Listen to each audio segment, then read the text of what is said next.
आइए जानते हैं उत्तर प्रदेश की 50 बड़ी खबरों को सिर्फ 8 मिनट के अंदर। वीडियो को लाइक करें, चैनल को सब्सक्राइब कर दें और आप उत्तर प्रदेश के किस जिले से इस वीडियो को देख रहे हैं कमेंट कर जरूर बताएं। तो चलिए शुरू करते हैं। उत्तर प्रदेश के शिक्षा विभाग में सुधार लाने के लिए सरकार ने नई नीति लागू की है। इसके तहत सरकारी स्कूलों में स्मार्ट क्लासेस और डिजिटल लर्निंग को बढ़ावा दिया जा रहा है। विद्यार्थी को अब ऑनलाइन शिक्षा सामग्री भी मुफ्त में उपलब्ध कराई जा रही है। राज्य सरकार ने किसानों के लिए फसलों का न्यूनतम समर्थन मूल्य एमएसपी बढ़ाने का ऐलान किया है। धान, गेहूं और दलहन जैसी फसलों के लिए यह वृद्धि किसानों के हित में की गई है ताकि उन्हें उनकी उपज का उचित मूल्य मिल सके। सीएम योगी ने शनिवार को अमेठी हत्याकांड में टीचर के पीड़ित परिवार से मुलाकात की। टीचर सुनील के माता पिता ने योगी को पूरी घटना बताई। सीएम योगी ने परिवार के एक सदस्य को सरकारी नौकरी और 5 बीघा जमीन और घर देने का ऐलान किया है। भारत की नई शिक्षा नीति 2020 को अब देश के सभी राज्यों में लागू करने की प्रक्रिया तेज हो गई है। इस नीति के तहत विद्यार्थियों को व्यावसायिक और तकनीकी शिक्षा में सुधार लाने के लिए नए पाठ्यक्रम शुरू किए जा रहे हैं। शिक्षा प्रणाली को और अधिक व्यावहारिक बनाया जा रहा है। बांदा में महिला सुरक्षा को बढ़ाने के लिए पुलिस ने एक नई पहल शुरू की है। इसका मकसद महिला अपराधों को रोकना और अपराधियों को जल्दी पकड़ा जा सके। इसके लिए बांदा पुलिस ने ई रिक्शा में क्यूआर कोड लगाना शुरू कर दिया है। कानपुर में 10 से 12 अक्टूबर तक बिजली नहीं जाएगी, लेकिन बाकी दिनों में 7 से 8 घंटे तक शटडाउन होगा। किसको त्योहारों के दौरान बिजली लाइनों और उपकरणों की जांच करेगा।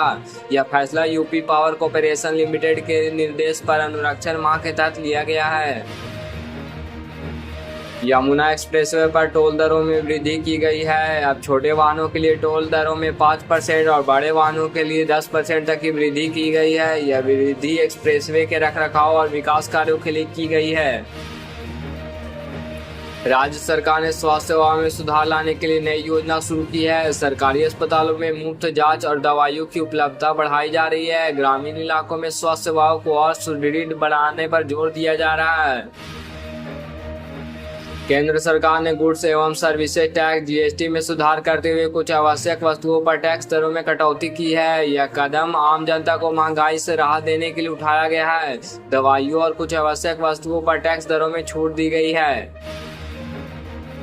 उत्तर प्रदेश सरकार ने सड़कों पर बढ़ती दुर्घटनाओं को कम करने के लिए नए ट्रैफिक नियम लागू किए हैं। नियमों के तहत ओवर स्पीडिंग, बिना हेलमेट और सीट बेल्ट के गाड़ी चलाने पर भारी जुर्माने का प्रावधान किया गया है। इसके साथ ही ट्रैफिक पुलिस की सख्ती भी बढ़ाई दी गई है। डिजिटल इंडिया योजना के तहत केंद्र सरकार ने ग्रामीण क्षेत्रों में इंटरनेट की पहुंच बढ़ाने के लिए नई योजना शुरू की है। इसके तहत देश के दूर दराज के इलाकों में भी हाई स्पीड इंटरनेट उपलब्ध कराया जाएगा ताकि शिक्षा और स्वास्थ्य सेवाएं लागू हो सके। राजस्थान के पोखरण फायरिंग रेंज में बेहद कम दूरी के एयर डिफेंस मिसाइल सिस्टम के 3 सफल परीक्षण किए गए। यह मिसाइल सिस्टम बेहद कम दूरी पर कम ऊंचाई वाले हवाई खतरों को बेअसर करने के लिए बनाई गई है। उत्तर प्रदेश पुलिस भर्ती बोर्ड ने 2024 के लिए पुलिस कांस्टेबल और सब इंस्पेक्टर पदों के लिए नोटिफिकेशन जारी किया है। इसके तहत हजारों पदों पर भर्ती की जाएगी। इच्छुक उम्मीदवार ऑनलाइन आवेदन कर सकते हैं। संत कबीर नगर में साबरमती एक्सप्रेस के सामने एक युवक ने साइकिल फेंक दी। लोको पायलट ने युवक को साइकिल फेंकते हुए देख लिया। उसने इमरजेंसी ब्रेक लगाकर 300 मीटर पहले ही ट्रेन को रोक लिया। इससे बड़ी घटना होने से बच गई। भारतीय अंतरिक्ष अनुसंधान संगठन इसरो का चंद्रयान 3 मिशन सफलतापूर्वक चंद्रमा पर उतरा। इससे भारत चंद्रमा के दक्षिणी ध्रुव पर पहुंचने वाला पहला देश बना। वैज्ञानिकों का मानना है कि इस मिशन में से अंतरिक्ष अन्वेषण में नई संभावनाएं खुलेगी। उत्तर प्रदेश में आगामी विधानसभा चुनाव की तैयारियां जोरों पर है। राजनीतिक दलों ने अपने रणनीतियों को मजबूत करते हुए जनता से जुड़ने की प्रक्रिया तेज कर दी है। चुनाव आयोग ने चुनाव की तिथियों का ऐलान जल्दी करने का संकेत दिया है। कानपुर मेट्रो परियोजना के विस्तार को मंजूरी मिल गई है। इसका काम ही जल्दी ही शुरू होगा और शहर के कई महत्वपूर्ण स्थानों को मेट्रो से जोड़ा जाएगा। इससे शहरों में यातायात की समस्या कम होगी और लोगों को आवागमन में सहूलियत मिलेगी। उत्तर प्रदेश पुलिस ने राज्य में बढ़ते अपराधों को रोकने के लिए ऑपरेशन क्लीन शुरू किया है। इसके तहत अपराधियों के खिलाफ सख्त कार्रवाई की जा रही है और कई अपराधियों को गिरफ्तार किया जा चुका है। इस ऑपरेशन के तहत पुलिस ने नई गैंग्स का सफाया किया है। दिल्ली सरकार ने प्रदूषण पर नियंत्रण पाने के लिए कड़े नियम लागू किए हैं। ओड इवन स्कीम को फिर से लागू किया गया है और निर्माण कार्यों पर भी सख्त नजर रखी जा रही है। प्रदूषण कम करने के लिए अधिक इलेक्ट्रिक वाहनों को प्रोत्साहित किया जा रहा है। बिहार सरकार ने बेरोजगारी की समस्या को हल करने के लिए विशेष रोजगार योजना की शुरुआत की है। इसके तहत राज्य के युवाओं को विभिन्न क्षेत्रों में रोजगार के अवसर प्रदान किए जा रहे हैं। सरकार ने ग्रामीण क्षेत्रों में भी रोजगार सृजन के लिए नई योजनाएं लागू की है। आगामी प्रयागराज कुंभ मेले के लिए सरकार ने तैयारियां शुरू कर दी है। इस बार मेले में पर्यटकों और श्रद्धालुओं की सुरक्षा के लिए विशेष इंतजाम किए जा रहे हैं। साथ ही श्रद्धालुओं को ठहरने और आवागमन की सुविधाओं को भी बेहतर बनाया जा रहा है। मणिपुर में जातीय संघर्ष को रोकने के लिए केंद्र सरकार ने अतिरिक्त सुरक्षा बलों की तैनाती की है। सरकार ने शांति बहाली के लिए कई सख्त कदम उठाए हैं और अब बातचीत के जरिए समाधान निकालने की कोशिश की जा रही है। उत्तर प्रदेश के कई शहरों को स्मार्ट सिटी परियोजना के तहत आधुनिक बनाने का काम तेज कर दिया गया है। इस परियोजना के तहत शहरों में बेहतर बुनियादी सुविधाएं और तकनीकी सुधार किए जा रहे हैं। लखनऊ, कानपुर और वाराणसी जैसे शहरों में स्मार्ट सेवाएं लागू की जा रही है। उत्तराखंड सरकार ने पर्यावरण संरक्षण के लिए कई नई नीति लागू की है। हिमाचली क्षेत्रों में पेड़ों की कटाई पर रोक लगाई गई और जंगलों की सुरक्षा के लिए स्थानीय समुदाय को जागरूक किया गया। पर्यटन को भी पर्यावरण के अनुकूल बनाने के लिए कदम उठाया जा रहा है।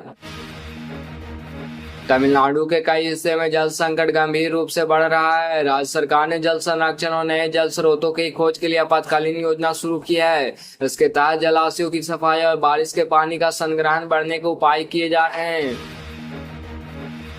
पश्चिम बंगाल में सत्ताधारी पार्टी और विपक्ष के बीच राजनीतिक तनाव बढ़ता जा रहा है। राज्य में चुनावी माहौल में हिंसा की घटनाएं सामने आ रही है। केंद्रीय गृह मंत्रालय ने राज्य की स्थिति पर कड़ी नजर रखते हुए कानून व्यवस्था बनाने रखने का आदेश दिया है। हरियाणा में किसानों ने फिर से आंदोलन शुरू कर दिया है। वे सरकार से अपनी मांगों के जल्द समाधान की मांग कर रहे हैं, जिसमें एमएसपी का पर कानून बनाने की मांग सर्वप्रमुख है। सरकार ने किसानों से बातचीत करने की कोशिश तेज कर दी है।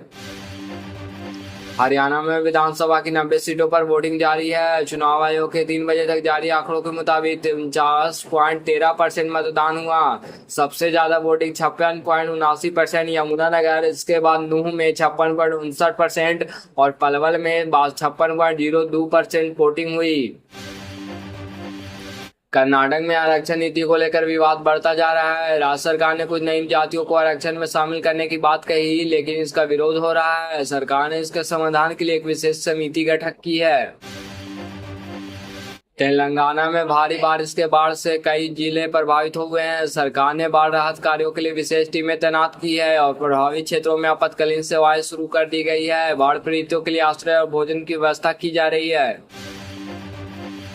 महाराष्ट्र के कई जिलों में बिजली संकट के कारण बड़ी परेशानी का सामना करना पड़ रहा है। राज्य सरकार ने ऊर्जा की कमी को पूरा करने के लिए वैकल्पिक उपायों पर काम शुरू किया है।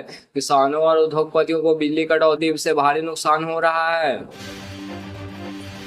लखनऊ में शनिवार को नलकूप पर भारी नलकूप चालक तकनीकी कर्मचारी एसोसिएशन सिंचाई विभाग की बैठक हुई। इसमें आगामी द्विवार्षिक प्रांतीय अधिवेशन और 2026 के चुनाव की तिथि और स्थायित्व किए गए।